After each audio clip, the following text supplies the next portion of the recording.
Hello, everybody.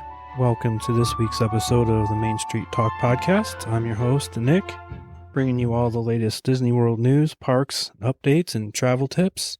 Thank you for joining us this week. Not a lot going on in news of Disney World this week. Kind of a slow week like it was last week, but we got a few things to talk about. And like I said last week, we have a special guest joining us today. My wife, Joni, is joining us today. Hi, everybody. Everybody, Joni, Hello. everybody. So she's going to be along, talking about the news, and this episode's spotlight on attractions is going to be Buzz Lightyear, so that should be pretty fun. And I know we did Astro Orbiter last week, and actually we do have some news for the Astro Orbiter. So what are your thoughts on the Astro Orbiter, Joni? You like it? My first time on it, we had our grandkids, and we did it in an evening after the parade, and I thought that it was amazing, just being at night with the colors, and I think that it gives you a good view of the park, and it was just thrilling. That's what I said last week when I was talking about it. I said the only time we've rode it has been at night, and I don't think I would ride it during the day. No, I don't think I would like it during the day either. It's definitely something, you feel like you're in space with the planets and such going, that it's definitely something that is more enjoyable and eye-appealing at nighttime. I also said last week, I think it'd be awesome to do during the fireworks. Can you imagine the views? Oh, yeah. But getting that timed perfectly with that elevator system, getting up there and getting on. I mean, it could be done because everybody's watching the fireworks and the line wouldn't be that long. But it would be really cool. That's true. And I do have to say, if we're going to be completely honest, that the elevator is a little stuffy. So, and they squeeze quite a few people in there, but the longest part of it was the weight of the elevator, but they do their best to get everybody, run through in a timely manner. And I think it's worth it. I would be very happy if they just had escalators leading up to that thing, because that elevator kind of, like you said, it's stuffy and just waiting down there for it and then getting up there. Yeah. So, yeah, I'd be perfectly happy if they put in escalators, but they're not going to listen to me. But the actual ride itself is very cooling after waiting for so long. You get a lot of breeze. Yeah, it's relaxing, especially at night. Exactly. Wouldn't be that way in the midday Florida sun. That's right. And our grandkids, who were 5 and 7 at the time, absolutely loved it. And like I said, we went after the parade to let the park clear out a little bit and had no wait at that time. Yeah. And remember, our oldest grandson actually fell asleep before the fireworks, during the fireworks. We woke him up after the fireworks, and then he was ready to go. He's like, let's go on a ride. Went and bought a hot dog and then went on a ride. All right. Anyways, we're going to get into the news. And like I said, there's not a lot going on. So I think the first thing we're going to talk about is at Epcot. The only thing going on at Epcot that I found in the news this week was the new sign at Test Track has been installed. While this seems exciting, the sign is there, and it's covered with a black tarp, so you cannot see anything. But that, to me, we're just inching closer to an opening. So I guess that's exciting in that sense. Well, unveilings are always nice. The anticipation builds, and so. Well, yeah, anyway, you can get baby steps closer to the opening. I like Test Track. I'm excited to see what they're going to do for it. Yeah, the only time that I've ridden on Test Track, we did have an episode where it had gone down, and then the same visit with our grandkids, our oldest one actually was so excited that he went down for a little bit and came to and didn't remember anything of it. Nope. He was screaming and screaming, I think, just because the excitement, when it starts accelerating, and then he stopped screaming. And I looked over and he was not awake. So I think the excitement hit him and the head rush, and we got done, and I said, "You okay?" And he said, "I think I passed out." And I said, "I think you're right." And now he can't wait to go on it again. Yeah, now he wants to go on it again.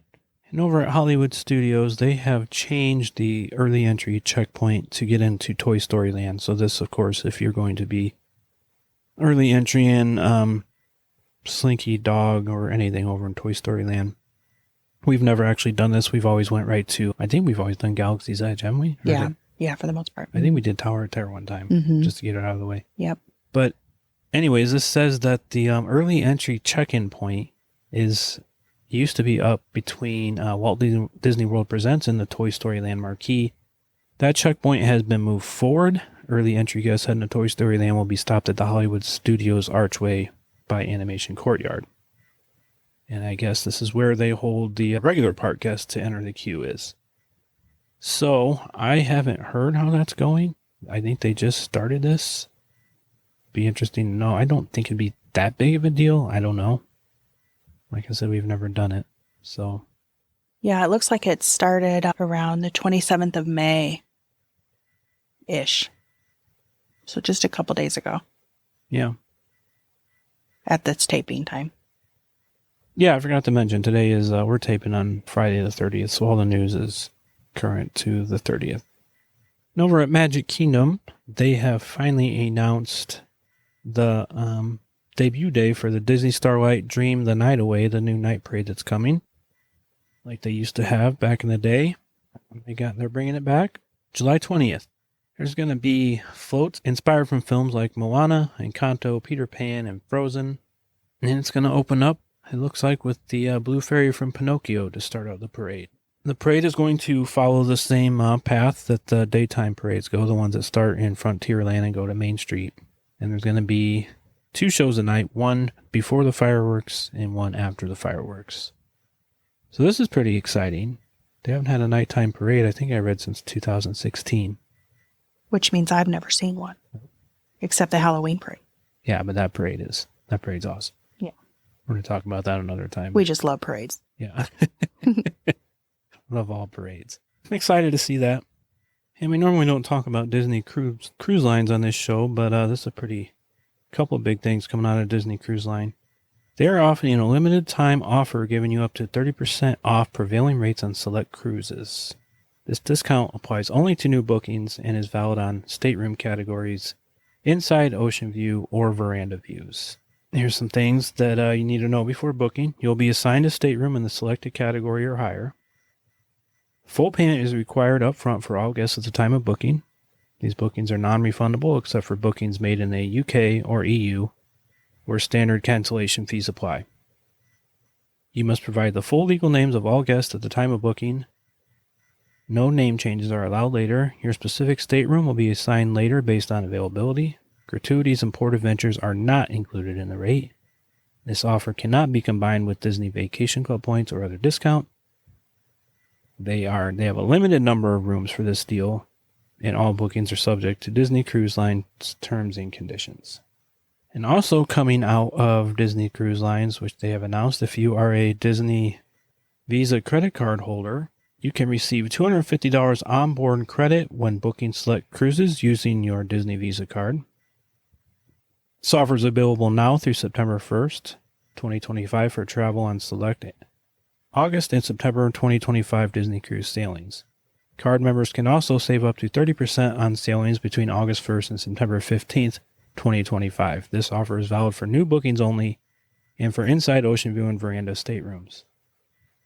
Full payment is required at the time of booking, and bookings are non-refundable except for the United Kingdom and European Union. And if you are a DVC member, there is a similar offer available. Eligible DVC members can also get the $250 onboard credit for use aboard the Disney Wish, specifically on select Bohemian sailings when using points, cash, or both. Members can combine this onboard credit with an offer to save up to 30% on select sailings when booking a guaranteed stateroom with restrictions. To book this, members must book this offer by phone to receive the deal. This offer applies to Bohemian sailings in August and September 2025 and must be booked by September 14th. And if you're interested in any of the aforementioned Disney cruise stuff, you can contact me to book that and any Disney World travel.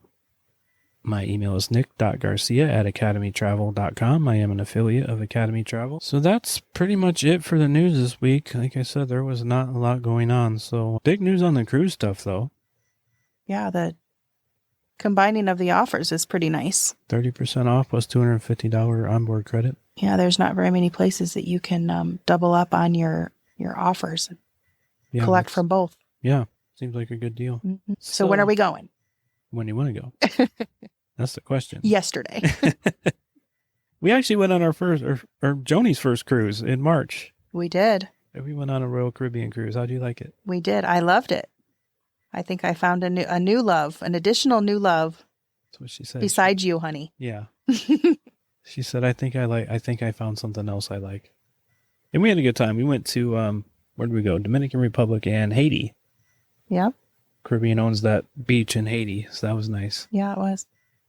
And I think from the last time that you were there, you said that they had built a dock because the last time you were there, you had to be shuttled in. You by had boat. to be oared in by boat. Yeah. So those engines. Oh, okay. I thought maybe they made all the passengers take an oar and help. Yeah, it was like literally like a shuttle boat back and forth. But yeah, they built a new dock there, and yeah. So actually a quite interesting thing that we actually found out when we were on our cruise, we met several different couples, but this one couple had told us that the reason that dock was built was that the country had made an agreement with Royal Caribbean to that they would allow them to put that in there if they installed electricity for a portion of the island. So there is electricity there for them. Win-win. Yeah. And I think they signed like a 30 or 40-year contract or something to stay there. I can't remember how long, but it was pretty big. Yeah. So yeah, that was our cruise experience. We've not made it on a Disney boat yet. I think someday we will. Yeah. We'll get there. Nick's really excited to do the water slides. I will be beachside, in a chair with a sun hat, and he can have all the slide fun he wants. The ship we were on, unfortunately, did not have a slide. Yeah. It was actually the smallest ship in the fleet of Royal Caribbean, but it was nice because it didn't take long to get from one end of the boat to the other. I mean, don't get me wrong, it was big. It was 900 something feet, but it didn't take long to get from the front to the back. No, it didn't. But for me, my first one, it was big enough. Oh yeah, it was. Break me in baby steps. While we're talking about vacations, I kind of want to talk about. So we became DVC members last year, and we had our first DVC stay in November. We went to Disney World on our anniversary trip, and we did all the Christmas things. But our first DVC stay, our home resort is Animal Kingdom Lodge, so we enjoyed that. I kind of want to talk a little bit about Animal Kingdom Lodge. We did a split stay, meaning we stayed, I guess you can call it a split stay. We did 4 nights at Jambo House and 3 nights at Kidani. Which one did you like better? I think I like Jambo better. Did you? I think I did, yeah. Is it the wow factor? It is absolutely the wow factor. Because you walk in that lobby and it's just massive. Jaw-dropping. And it smells so wonderful. It smells wonderful in there. And, you have, for each place, you have the animals right outside, but there's just something about walking into that one with those high ceilings and that lobby and those big, gigantic windows that just look outside. It makes you feel like you're right in another country. Right? Feels like you're in Africa. Yeah. It really does. Yeah. And the staff there, when you go out on the little tours, just, it's got a little area that's fenced off, but you're still very close to the animals, not at arm's reach or whatnot. But there's lots of staff that are very helpful and eager to share, insights with you and give you information on all the animals and things that you wouldn't even think to ask. They're just super excited to, help you out. And one time we even had a couple of gentlemen at a table that you had to guess the dung for which animal. Name the feces to the species. That's right. That's right. And I think we got it. Interesting. And they were very informative as well. And it was actually real dung, but I mean, it's not like, it was preserved and encased. I don't even know how to explain it. I did not know it was real. It's real. Oh, I did not know that. I did read it's real. Did I touch it? I don't know. They were definitely touching it. I don't know if I touched it, but now I want to go wash my hands. But yeah, I read that it's real and they encase it and because it's hard. It's like a glossy, hard feeling. Yeah, but some of those, you got to match to a giraffe. You have to match to an elephant. You have to match to different animals. And some of the size, Some of the Yeah. size you would not think goes to these large, enormous animals. But, I learned that the giraffe he's my favorite animal. I love the giraffes. And I learned quite a bit about their digestive system when I was there. So anyway, enough about dung. Enough about the feces and the species. Another interesting fact about Animal Kingdom Lodge has the largest African museum. What do you call them? Artifacts, exhibits. The biggest African museum outside of Africa.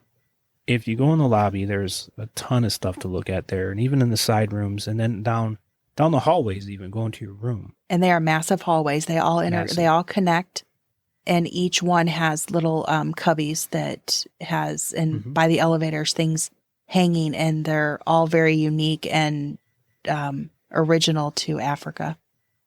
Yeah, I was looking at I was walking down the hall. I don't remember what I was doing, but I stopped because they had it was like wooden sandals that were made in Africa. That's just the kind of stuff they have. Just stuff you would never think about, but they have that there. And the food there, so in Jumbo House, they have the Mara, which is the quick service. You have to, they have your normal stuff. They have flatbreads and chicken strips and hamburgers, but they also have, you got to be a little adventurous to stay at Animal Kingdom Lodge, because you're going to get tired of chicken strips every day if you're not adventurous. Yeah, they have different styles of bowls that you can get. Yeah. And to a certain extent, they can be a little made to order. Yeah. Yeah. You can omit or add things. Yeah. I know I did. I did too. And I remember the first bowl I bought there, the first couple bites I took, just because it had some different, like, African spices, I guess. It took about 2 or 3 bites for my taste buds, and then I liked it. Well, we better like it, because we're going to be there quite often. So. But it's a big eating area. It's a big restaurant. Yeah. They have all the desserts and stuff, and it's right outside the pool. The pool at Jumbo House is nice. I think I like the Kidani one better. I liked Kidani overall. Kidani's pool was very nice. Yeah. And it was, it did seem a little quieter. Now, keep in mind that people that are not DVC can also stay at Kidani because they can rent others' points, correct? Okay. Because I don't believe everyone's staying were DVC. No, and you can even buy them. You can book it on Disney's website too. It's expensive because they can use their own points to rent out, basically. But yeah, not everybody there was DVC for sure. I think I liked Kidani better. It doesn't have the wow factor of Jumbo House, obviously. The lobby's really small, but it's very intimate. Yeah, I suppose for that. If you're gonna, I'm the same. I think I'm the same with that. Yeah. It seems longer. It seems like it takes more effort, more steps to get around Jumbo because it's so big.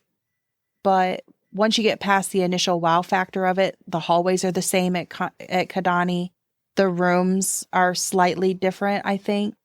They were a little different. But we went from, which type of room did we have at Jumbo? At Jumbo, we had officially it was a resort view room, which means we should have been looking at the parking lot or the pool. But we ended up getting a partial Savannah view room because there, if you know those people pens they have. Yeah. So they have these people pens to where if there's an emergency and you need to evacuate the building, you have a space where humans can be separated from the animals. So they call them people pens. And they're these big circular fenced in areas. And if those are in your view at all, it's considered a resort view. And we could see the people pen, but we could see a lot of animals as well. It was full. I think at one time we counted like 12 different types of birds. Yeah. Remember the birds kept following. Yeah. And it was so cute to watch the staff go out and feed them because they would all come running and trotting and waddling. and the staff would just talk to them like they were human. It was so cute. Yeah. And we had a lot of giraffes and zebra on that savannah. And there was wildebeest. I think I would like to rotate around though and stay at different ones because different savannas? Yep. Yeah. Because there's several different savannas that house several different animals because, in the wild, certain animals are never going to come in contact with other animals. So they separate them accordingly on these different savannas to make it seem as much in their natural habitat as they possibly could. And at Kidani, we did have a true Savannah view room. And we had a completely different set of animals than we did at Jumbo House. Mm-hmm. I mean, they do have the same animals, but our particular Savannah we were on was different. We had vultures. Yes. Opakis, is that what they're called? Okapis? Okapis. They look like zebra horses. Yeah. I've never seen one before. They were really cool. And there was a baby there, a little one. And what was funny was the vultures were causing trouble the entire time. Remember that? They were chasing all the other birds and stuff. They wanted to be perched up on the trees. Yeah, and we told one of the guides that. We said, oh, they were making us laugh because they were bullying or whatever. And he said, yeah, they always cause trouble. So they kind of run that Savannah. But nevertheless, still fun to see. Yeah. And the food options at Kidani was Sanaa, which we had a reservation for. We ended up canceling it. We have yet to eat there and try the bread service. Please try the bread service. Yeah. Let us know what you think. Yeah, that's kind of what we wanted to go there for. And then they also have Jiko. So there's no quick service at Kidani, but in the morning, Sanaa turns into a quick service breakfast. So we ate there, and it was really good. Yeah, go hungry because there's a lot of food, and you're going to want to try lots, if not all of it. And we didn't even talk about the best restaurant there. Completely forgot to talk about it, which is Boma. How'd we miss that? Don't know. Me and my food, and I missed that somehow. Boma is delicious. Boma is very delicious.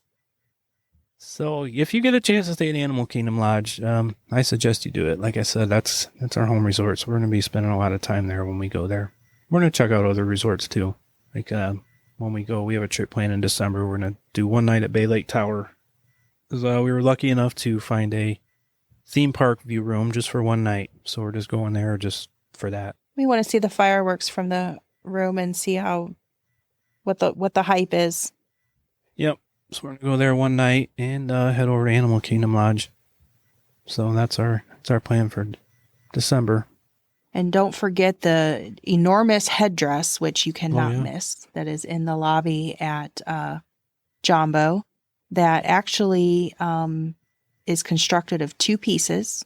It's an actual headdress or headgear of some sort that an individual is selected to wear it and perform skills to be a known elite, right? Or for lack of better words, in their community. And it is about 240 pounds. And when you say giant, this thing is massive. Yeah, when you think about the human head.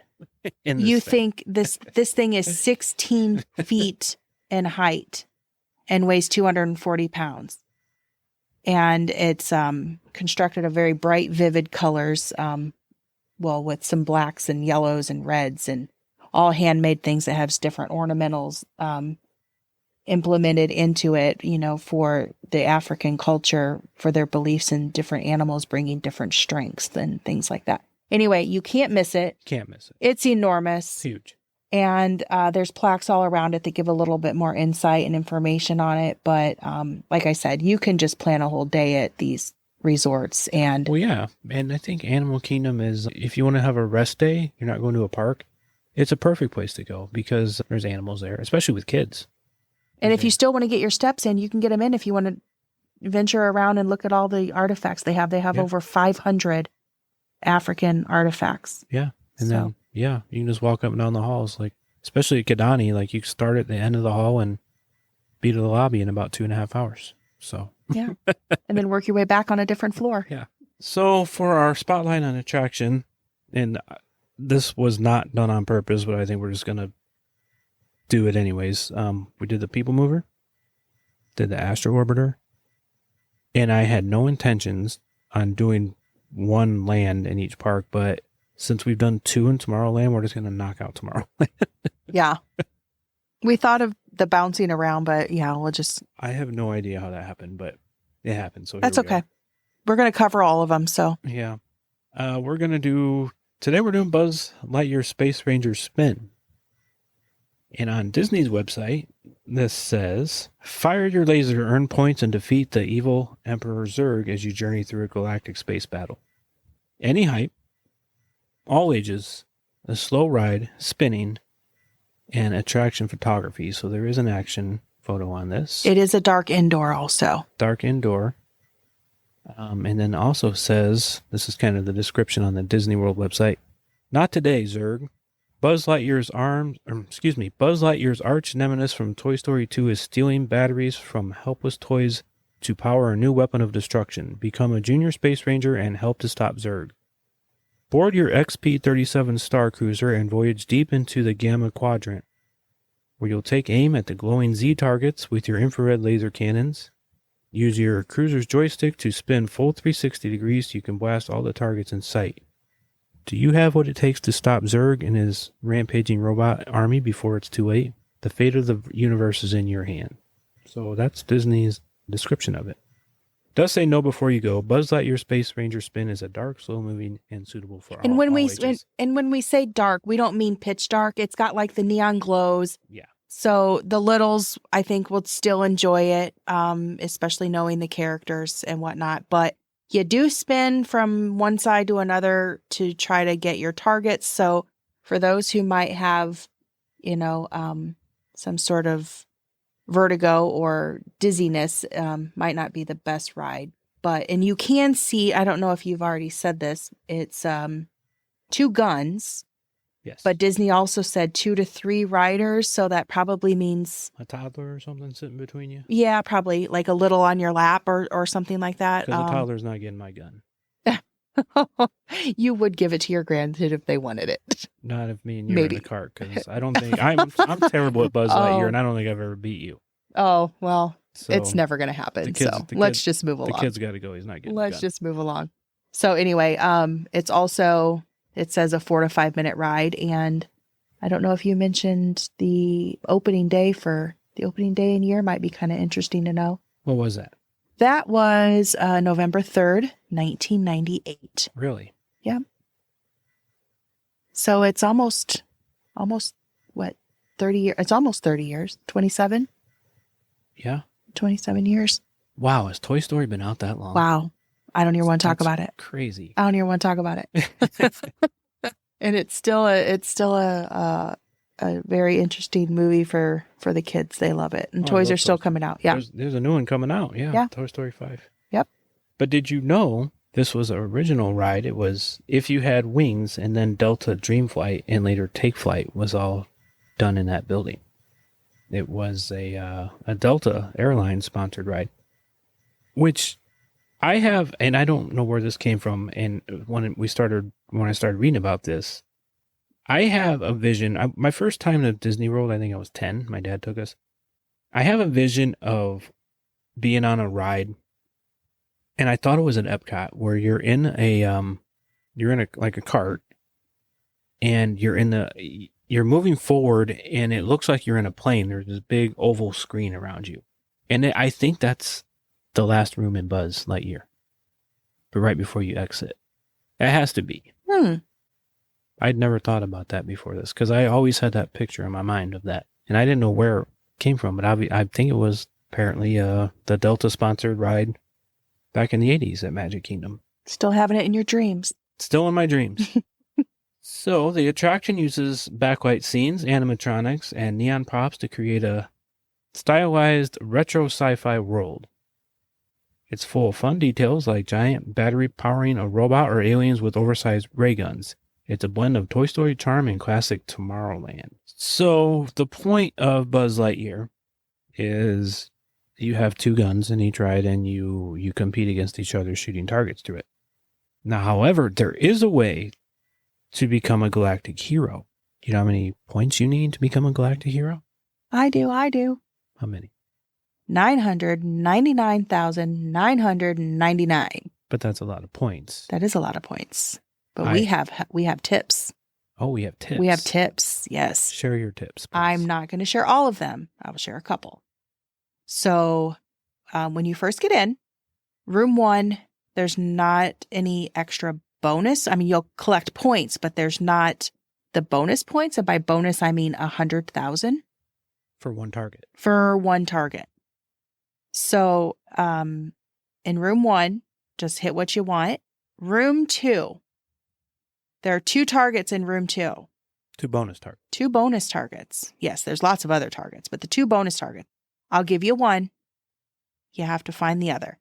So the first one the one that I'm going to share in room 2 is to the left is an orange robot. And you want to shoot on the inside of his left arm or left hand. You hit that, 100,000 points. And like I said, there's 2 in there though, but that's a freebie. You got to find the other one. Then you're going to travel into a little further, and there is actually on the volcano, one of the volcanoes has one. I'll just say it's near the top. And then, of course, everyone knows that Zurg has 100,000 point target on him as well. And it also, if you want to have a buddy system going with this, you can have your partner drive and spin while you shoot. And another thing is if you're alone, if you decide to do this ride alone and you max out your gun, you can hurry up and try to switch over to the other seat and max out. You can do a double max out. So you got 2 guns. You can be a gunslinger. That's right. Clint Eastwood. That's right. A super duper galactic hero. Clint Eastwood in space. That's right. So 999,999 is what we're looking for, guys. Oh, and the one last thing I'll let you know is too. So in the final room, that's when you want to put on your pretty smile and show your pearly whites, because you will have your photo taken. You know, it's funny. So all the pictures we've gotten on Buzz Lightyear, and we've gotten some, the photos. Sometimes you get other people's photos in your account. Every photo I've seen of Buzz Lightyear, the concentration level of people in that photo is hilarious. Oh yeah. It's hilarious. It is hilarious. Because you're just focused. Nothing else. You're shooting targets. Don't even, and I say put on the pearly whites, but I'm sure everybody will be, focused. So it's coming to light a little bit why I'm so terrible at Buzz Lightyear. He's hitting the wrong targets. I'm hitting the wrong target. I'm just shooting at anything that's coming in front of me. You have a strategy. I should have shared my tips. It's going to make it a whole different game. It's a team effort. No, it's a team effort. It's a competition. It's okay. You still don't know where the other one's at. Do you like Buzz Lightyear or Toy Story Mania better? I think that I am seemingly better at Buzz Lightyear's spin. Wonder why. But aesthetically, and because it doesn't spin, I like Toy Story Mania, but I'm not as good at that one. You have to read up about hidden targets in Toy Story Mania. I think I agree with you. I think I like Toy Story Mania better, but it's kind of got a carnival-y aspect to it. Carnival-y. The only thing I don't like about it is your arm is dead by the time you get out of there. That's true. Absolutely. It doesn't have the shoot system. I mean, you're shooting a gun, but you're pulling a you're string pulling a string constantly to shoot.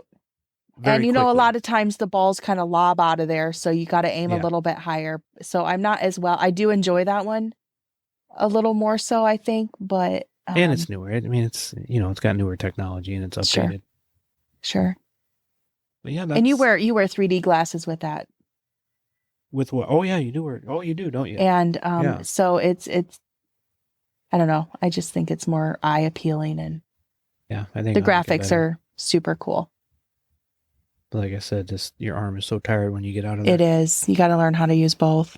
In that aspect, Buzz is better because you're just hitting a button over and over and over and over again, which can still work the arm muscles. Well, that's gonna do it for Spotlight on Attraction, I think, and we're just gonna go ahead and knock out Tomorrowland in the next few weeks. So this week's tip or trick, I think, I was thinking about this, and this has to do with the fireworks. If you stay to watch fireworks, which I'm guessing 90% of the crowd does, guess what happens when the fireworks are over? Everybody tries to leave the park at once. So my tip of the week is to not leave Magic Kingdom right after the fireworks. Go ride a ride. Go shopping. just walk around and enjoy the park. The park's very beautiful at night. Every single land. Yeah, every single land, because getting out of there right after fireworks it's a zoo. Well, you're bottlenecked at the gates. Then when you get to your mode of transportation, whether it's an Uber, you're standing there forever. If the buses are just, you could be 2 buses deep by the time you get there. And if, if you've got littles that are needing to go, that's fine. And there's another tip for that if you have littles that you are wanting to leave after fireworks, I would suggest getting as close to the end of Main Street by the gates as you can. So you are one of the first peoples out. And then that way too, I mean, you're not right up. You can still hear the music because it pumps through. But the side shows that come across the building fronts is just, it's really cool. Yeah, the projections. They do the projections Yes. not only on the castle, but they do it on all the buildings on Main Street too. So yeah, if you've never done that, actually, just do that. Yeah, we've done both. Yeah, I like both. I like being up, Yep. up by Walt and Mickey, kind of right behind Walt and Mickey statue, Yep. and then down Main Street a little Yeah. ways. Just pay attention to the kind of day you're having and, the group of people that you're with. If you have littles or, people that, played hard all day that are going to need to be going. Just be mindful of that if you are midway and up toward the castle and you try to get out, you're going to be waiting a considerable amount of time for your transportation. Yep. Even if you drove, because getting out of the parking lot is going to be... You got to take the monorail over to the TTC. Yes. And the monorails are backed up. Yes, they are. So, yeah, do some shopping, ride a ride, get an ice cream, do something. Or go early if you need to. Stay toward the front and be one of the first ones out. Just good tips. Well, thanks for having us. Thanks for having me in, and we'll see you next week. Yep, that's it for this week's show. You can visit our website at mainstreettalkpod.com. That's kind of the home base. All the links are in there. You can contact us on there. Our Facebook page is Main Street Talk Podcast on Facebook. We have a Facebook group. It's Disney World Tips and Talk. Our Instagram page, Main Street Talk Podcast. And again, I am a Disney travel agent, so you can contact me at nick.garcia@academytravel.com. I'm an affiliate of Academy Travel. You can contact me. I can plan your next Disney World vacation. Or Disneyland.